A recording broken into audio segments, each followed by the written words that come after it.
Hi, this is Majinoni, and welcome to another edition of The Good, the Bad, and the Disappointing.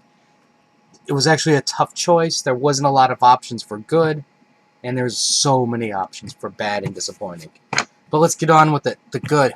That's The Punisher #2. Overall, I thought this was I'm really enjoying this book.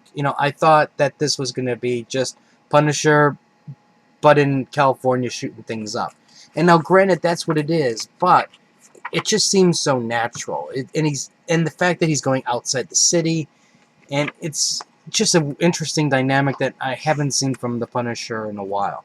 Now, granted, I haven't been reading every single issue of the Punisher, but for me, this has been pretty much a refreshing series so far, at least. I like how has this cop who's like a friend, but the cop doesn't know that he's the Punisher, and we also get a surprise villain at the end, which I'm just going, you just made your mistake right there, because you should have just zapped him and killed him before, Frank gets wind of you, because now you're probably going to lose. But other than that, I'm really enjoying it. And I thought I really would never say, hey, everybody, Punisher is the good of the week. So that's a huge plus. Let's go with the bad. And that is Animal Man, Unleashing the Monster Within. Why is this bad? This is just one of those god-awful books that the art is just so unbelievably painful and to look at. I can't. It's such a distraction for the word balloons. The facial expressions are horrible at times. There is zero attempt at a background. Zero. I know children that can draw better backgrounds than this. The way the bodies are, what little fighting scenes there are, the body poses are just horrible. It's just, and it's so cliche too. It's not your fight, my daughter, it's mine. And then the villain going, stop! Really? What are you writing to 8th graders or something? Because, you know, this was supposed to be DC Edge, or I'm sorry, DC Dark, or whatever it was supposed to be, and it's coming off as DC, you've stolen more of my money, because this is complete and utter garbage. I cannot believe, like, Animal Man under Snyder was fantastic. It was like this great and wonderful thing. But as the issues are going, it's kind of like they stopped caring. Even Brother Blood, he's a joke character now. It's like he's completely outside the normal element that he normally is, and it's just painful to look at. The fact that he's beaten by Animal Man, I'm like, really? Animal Man, you're beaten by him. I'm done. Can't wait till this book is gone off the shelf. It's a disgrace from what this thing used to be like, and I hope they never bring it back. The disappointing. And that is Justice League 28, The Metalman.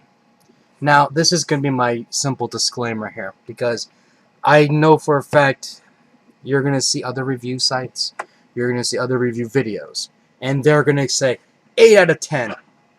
Geoff Johns is on target. Beautifully written. It's an amazing story. But let me tell you something. Maybe if you're so simple to please, this is the greatest thing known to mankind.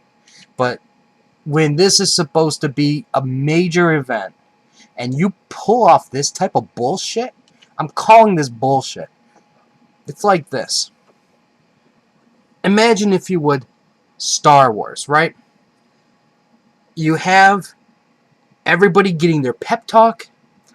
They're about to go into their X-Wings, and they're going to go destroy the Death Star. Which is what's going on here. We're almost done with the series, even though it's taken forever. You have Cyborg gathering some heroes. So in a sense, he's getting to his TIE fighter. But instead of a fight, we see the history of, the X-Wing. We see the history of the X-Wings. Who created the X-Wing?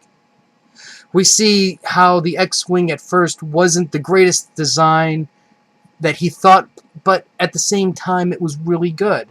And it proves to be far better than what the creator originally thought it was going to be. And that's what this goddamn book is. It's a freaking speed bump in the middle of the goddamn story. This is the horrible. This is the biggest disappointment. We went through one freaking month of how many issues? 52 issues for Villain Month. And there's other things that you could have done something like this. You don't put an origin issue at the end of a mini event like this. Forever Evil. How about you're forever dragging this on so this way, because you don't know how to end the damn book. That's what this thing is. I'm like, really? I mean, now granted, it's a very interesting story in that here's this doctor who's working for the military, and the military gives him the song and dance to create these robots who can go into areas that are extreme hazard and save people. And oh boy, Mr. Doctor guy couldn't figure out that the minute he got this thing working, that he was going to send him into a military zone to cause, to shake things up. Like, who doesn't think that, Why would they lie to you when you're creating this super weapon? And then I'm like, everything is paint by numbers. See, that's the problem with this. And this is the thing that just pisses me off, and this is the one thing that it pisses me off even more, is that these reviewers out there who just bow down to Geoff Johns, and yeah, it's well written, but it's not challenging. Why this is nothing that we haven't read before. Maybe if you wanted to tie this in somehow into Forever Evil, I would have liked that. But what you didn't. Only the very beginning and at the end. That's your tie-in. Everything in the middle is called origin issue that's unnecessary. And then of course, what do we get at the beginning? Cyborg goes to the doctor. Doctor, I need your help. There's these Forever Evil people, and they're taking over the world. And the doctor's like, well, I can't help you. I don't want, and then I'm not going to help you. And then Cyborg's like, what do you mean? Is it that you don't want to help me, or you can't help me? And the doctor's like, both. I'm like, really? Really? Are you 12? It's like, it's this type of story, it just drives me insane. Because it's like this. Humanity's only hope. The Metal Man on the cover. We know okay, let's assume you didn't read previews or anything like that, so you have no clue what's going on. The only thing you know is, based on the cover, the Metal Men are humanity's only hope. And then when you get somebody right at the beginning going, I don't want to help you. What's your first thought? Oh, Cyborg, he's screwed. What is he going to do? Because if this guy doesn't help him, who is he going to get to save the Justice League?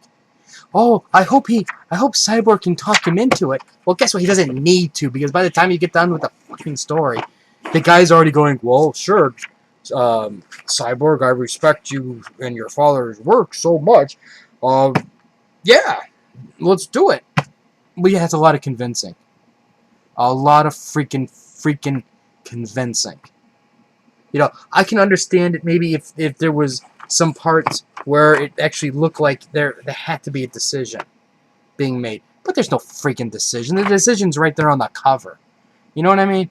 And it's like, jeez, it just pisses me off. That they pull this type of shit on us. And we just lap it up and we bow down to the mighty powers of Geoff Johns and DC. Because this is complete and utter bullshit. Do you know how many people would have walked out of Star Wars if that happened? Or imagine you're watching the latest Friday the 13th movie and they're about to kill Jason, and then suddenly, hey, we would like to show you the ending part here, but we got to tell you about the machete, and we got to tell you how this machete was made, and like the original farmer, this is what he used the machete for, and now it's going to be used. The machete doesn't really want to hurt people, but yet, in times of great need, he's going to have to step it up and kill the bad guy. That's what this. Imagine the cop show, where it's like, instead of, here's the origin at the beginning of the story, like way before the story gets rolling, we get the origin issue of the cop. Right before the big battle. Like, imagine that Die Hard, and right when, okay, maybe Die Hard's a bad example because it's nothing but action, but you get my point. You know, I hate this type of nonsense. You know, and I hate that they keep doing this to us. You know, there's no effort, there's no challenging in their writing, but yet they play it safe. It's paint by numbers, just so this way other people like comic buyers and reviewers and everybody else reads this stuff and they go, oh, great work, Johns. This was fantastic. I mean, I guarantee you, if you were given an option, do you want an origin issue or do you want to see some ass kicking finally? I guarantee you 9 out of 10 people would be like, ass kicking, please. Fucking origin issue. My God. All these people should be fired. Anyways, that's the good, the bad, disappointing. Facebook. Crunchyroll anime reviews. More reviews later. Pisses me off. Until next time.